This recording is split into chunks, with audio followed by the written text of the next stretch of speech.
All right, everybody. Hello and welcome to February's Belated Fic Night. I will start off by apologizing that when I set it for 1 a.m. GMT, which was technically supposed to be yesterday, I basically confused myself into thinking that it was actually supposed to be today somehow. But anyhow, we are here, and fortunately, we are going to be joined by Pixileanin, aka Pix, who's the author of this month's selected story that passed through a pretty close voting period. And her story is That Post is a Keeper. I guess I should say That Post is a Keeper, because there's an exclamation point in the title. But this is about a 500-word story. It's just incredibly creative. And by request, I'm going to be attempting to capture the accent the story is written in, which being in Britain, I am going to attempt to do a British accent. How bad can I mess up 500 words? We don't know. Some people who I have met from the site quote in real life can probably tell you, but we are about to find out under a more extended period. So apologies to any real life Brits out there, but here we go. So I'm standing here, lit like a pipe, glowing warm under the glass. I shine so bright that I think I'm the sun for a bit, like I'm flying, until the sun actually comes out. A lamppost in Diagon Alley, that's what I am. It's an all right location if you don't mind them owls from the Emporium staring all day, because right across the street, there's the Quidditch shop. If you want the truth, I've always wanted to fly. I look at the moving photographs of all them players zooming around the sky, and I think to myself, that's the good life, soaring like a hippogriff above the crowds, taking it all in. I'm always gassed up for crowds. Come August, there's hundreds of them, black robes, teeming around like minnows in a barrel. They never look up, always heads down in their packages. Maybe that's why I'd love to fly. People's always looking up at the players, watching them soar. One day, the whole Chudley Cannons team strolls through the alley. A few pass right under me. They don't look up or nothing, just like rest. But it's after hours, and I'm all fired up, making their shadows stretch all the way across the cobblestones. Anyway, they go inside the Quidditch shop, and I can see them hefting bludgers, trying on the weight of them, mounting brooms, and trying out practically the whole shop. I feel like I'm the only one who sees all this, because them owls are sleeping, and most of the alley shuts down at dusk. Then it happens. A bludger comes crashing through the window, like a bat out of hell, heading right for me. I dodge left, then right, but I'm rigid, so it's all in my head, and the bludger's going a mile a minute. Then bam! All at once, the weight of the world is perched on my shoulders. I'm done for, like a Dementor-sucked husk. I'm flat, black, and broke. The owls wake from the noise and stare right at the thing, heavy and thick, crushing my mantle, and a sweeper wizard comes. I hear the clacking broom and the clinking glass and the blackness beneath me. The cannons call out an apology from the Quidditch shop, but it's for the sweeper wizard, not for me. The keeper crosses the street. He takes the ladder from the sweeper wizard and climbs up. He removes the bludger from where my light used to be. His gloved hands give me the shivers. I'm suddenly flying. When the ministry sends wizards with ladders to give me a new topper, I still feel like I'm flying. I don't come down neither till I'm all lit up again. If you ask me, which nobody does, I think I'd be a good keeper. I caught the bludger that night, and I think I'd catch a whole lot more if I had the chance. In my mind, I'll be flying forever.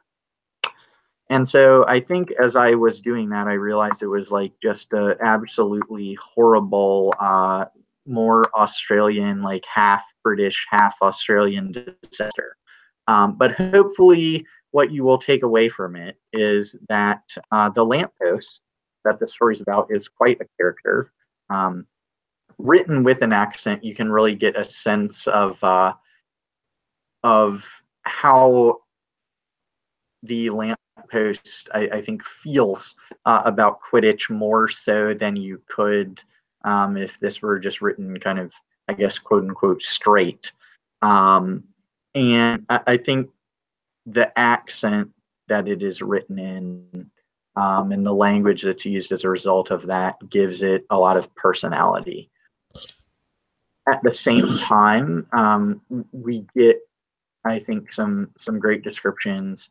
And of course, probably my favorite part is that this whole incident with the bludgers, of course, the Pixileanin, because who else would be professional Quidditch players messing around in a Quidditch shop with bludgers, brooms, etc., and yet be incompetent enough to let a bludger out to destroy at least the lamp part of a lamppost.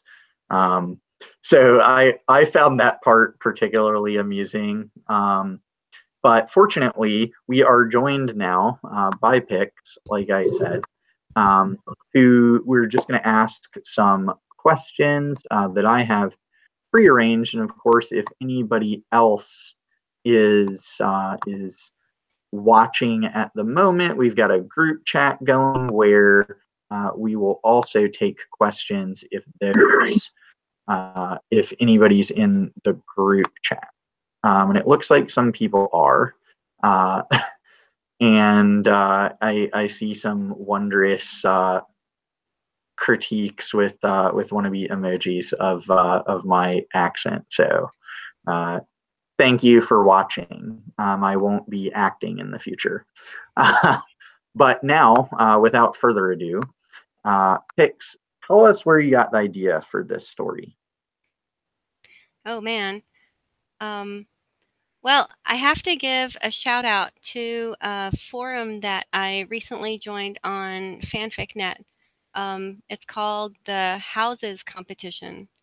And they have this system where you join a house for a period of 10 rounds, and then you have to write a series of one-shots every 2 weeks. So it's pretty intense writing that I'm not accustomed to. So this Drabble was written for one of those rounds. And so they give you a set of prompts. The prompt that I chose for the Drabble was Diagon Alley, which I love. And so, of course, when I'm writing, I always try to find a unique perspective. And I thought, what character could I write in Diagon Alley that would be very unique? And so I was trying to picture Diagon Alley in my mind, and I came up with this lamppost idea. So I thought, well, what could be more unique than I've never written from the point of view of a lamppost before? Let's try it. What does a lamppost see?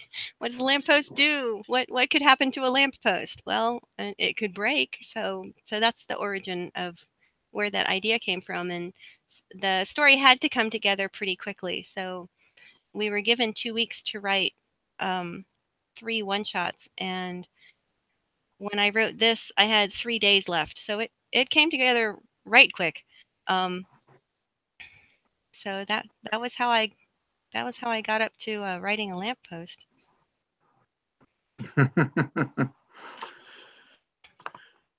Well, I will say I've only ever read one other story that that the central character was an inanimate object. And well, I guess it wasn't really even an object then; it was a tree.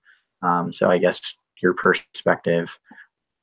But I one of the things that's so interesting about it to me is like almost every time people get out of their comfort zone and write, like from a totally bizarre perspective, it ends up being this either really lively or even like really emotional situation.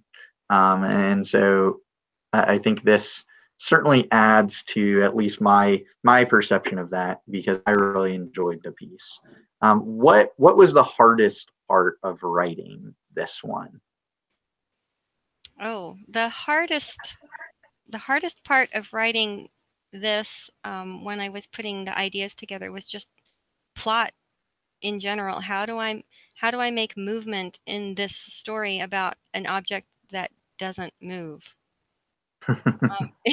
Which, what I, and the whole idea of it was, okay, so okay, I have a lamppost. What happens to a lamppost? Well, it's not going to go anywhere, which means that somebody has to come to it.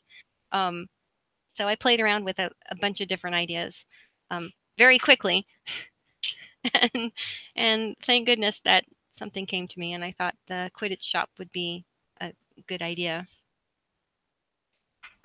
Well, you also have a history, not inanimate objects necessarily, of writing these really interesting, but kind of quirky characters.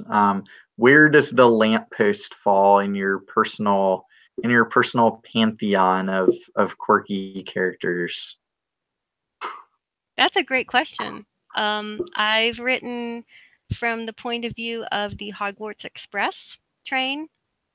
Um, I did 5 really short shorts for that one. I've what else have I done? Recently, I did a story about a billywig, from the billywig's perspective, so that was also interesting. That was actually a little bit easier to write because at least billywig's move, so the plot wasn't so bad. Um, yeah, I think I think this is the first time I've done a stationary object, so that was definitely a first for me. Um, I don't know if insects count as more bizarre than inanimate objects, though. So I don't know. I guess if I had to rate it on a 1 to 10 of bizarre ideas that I've had, it probably rates about a 6 or a 7 because I've done some pretty interesting things.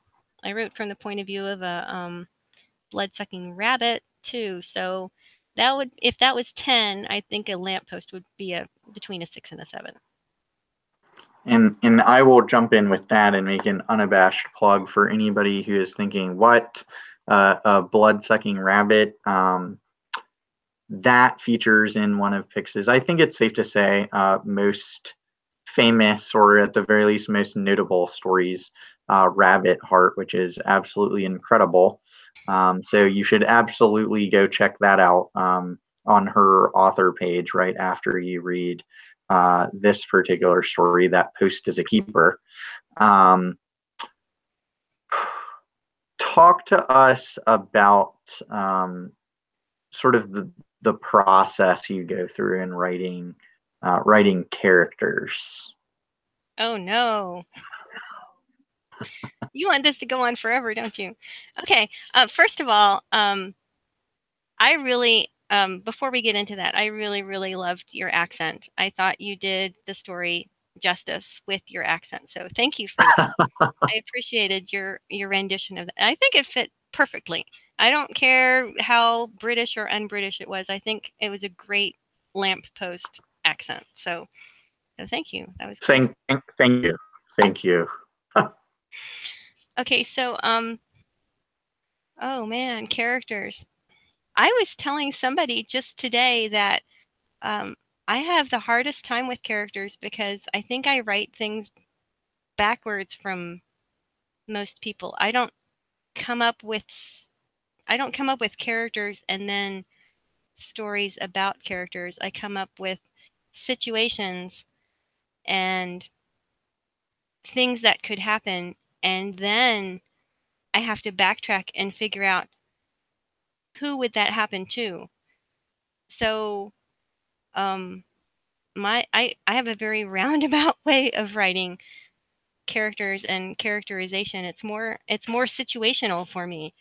Um, so I think we had a discussion a while back about I had to fire a character from a story because they weren't working with the plot that I wanted, and instead of revamping the plot, I tore the character out and just made up a new character for it. And I don't know how many other people do that, but it's crazy. And I very rarely come out with a first draft that I like. In fact, most of my first drafts are awful, and I have to rewrite and rewrite and rewrite, and it's like adding layers each time. So I don't know. I wish that I were more character driven because I think that would make my process faster. But then every time I say that, everybody else says that their process is just as long as I imagine mine to be. So, they start with character first and then they have to work so hard on what happens to the character or how they can get the character from point A to point B. So, I guess it's just a different way of looking at it. Well, I know for me personally, that is, I'm very much like a character first person when I'm writing. I think I am more so, while I have the characters in mind, I think I'm more so like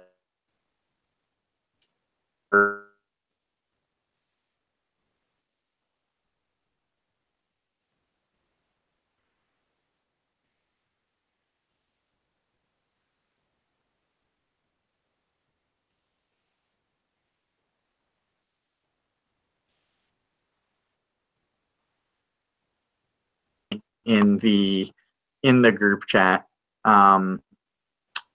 They actually go, so not alone, and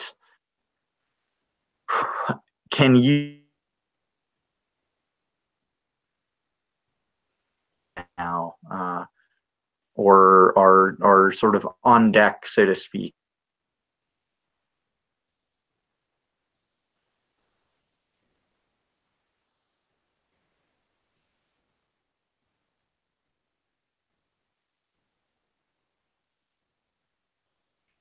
I think I'm having a problem with my connection because I lost your audio for about 30 seconds there.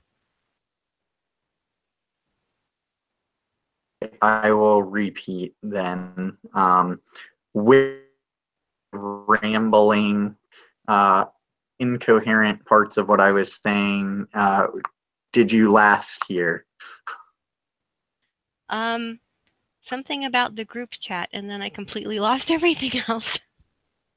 Okay, so what I was saying, for anybody who, if there are also gaps on the viewing end, what I was mentioning is you are not alone, because there are some people in the group chat who'd also mentioned that that they actually write similarly as far as the plot coming first, and sort of inserting characters into that.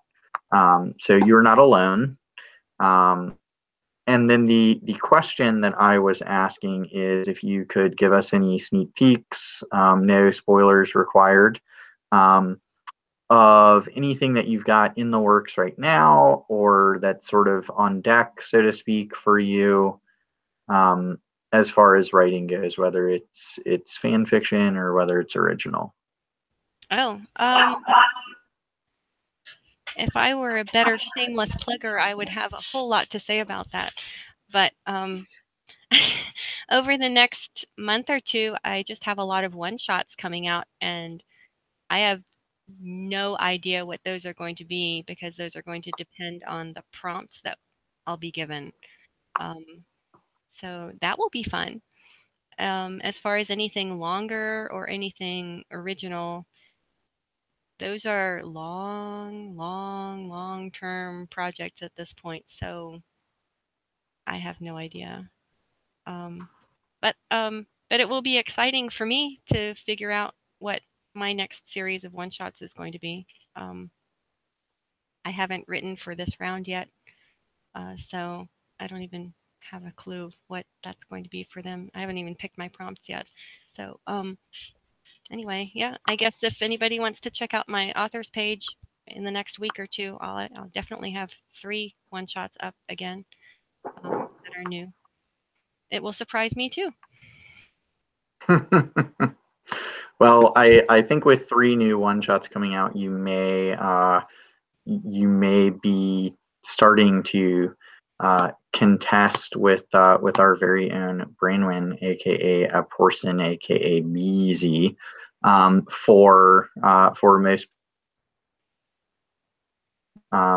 If you choose to take that as a challenge, or Brainwin, if you're out there, if you choose to take that as a challenge, it'll be interesting to watch your AP, and I hope that we continue to get more interesting characters, interesting settings, and most importantly, more wonderful writing on your part. Thank you so much for joining us. It's always better when we have the author here to answer questions. So even though I totally screwed it up last night, I appreciate you being available tonight as well. Well, thank you so much for having me. This was a lot of fun. And I really enjoyed my story being read out loud. That's great stuff. Well, with your updates, who knows, we may see you again here soon. But thank you again for joining us. Thank you to everybody who is watching and commenting live in the group chat. And we will call this February Fic Night to a close. Keep your eyes peeled on the forums at hpfanfictalk.com.